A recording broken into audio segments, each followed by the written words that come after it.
What's up, everybody? You're watching the From WordPress to Statamic YouTube channel. My name is Michael.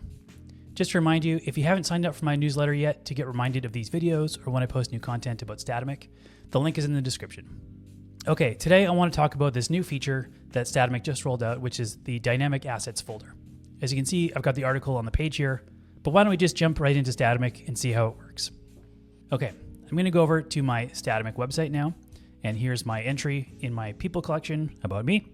And I've got this gallery down here, and I want to replace these images with more stuff about me. So let's go into the back end here, and I've got the assets open. You can see right now everything is just in one big folder in the assets. But when I upload assets to that entry, I want them to be grouped into a folder about that entry. In this case, it's me. So I'm going to go edit the blueprint for people or person, and I've got this gallery field down here. So here's this new dynamic folder field, and I can select how I want it to be named, whether it's the ID or the slug or the author of the entry that we're uploading it to. So I'm going to use slug because it actually has the name in the slug. And I think that's a little bit more useful for this use case. So I'm going to click apply and save. And now if I go back to my actual post, I'm going to click into there.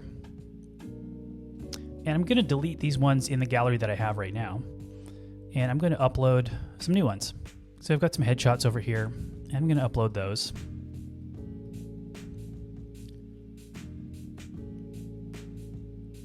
And there we go. And I can save that and publish it. And if I go back to the front end, there, I've already got my new images uploaded. Now, if I was to go back to my assets, you can see now I have this folder with my name on it because we selected the slug, and this is the slug of that entry. And I click into there, and there we go. So now everything is organized by my name. So if I have 100 different entries in my collection, I don't need to sift through the top level bucket here of hundreds of assets potentially. I know I can look for that folder directly. It was created dynamically, and all my images are organized this way.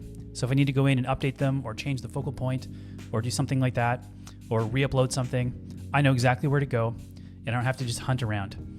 Thank you guys at Statamic for introducing this. It's really useful. I'm super pumped. This is going to be a real game changer going forward. Okay, that's all for today. As always, thanks for watching. Don't forget to like and subscribe. Catch you next time.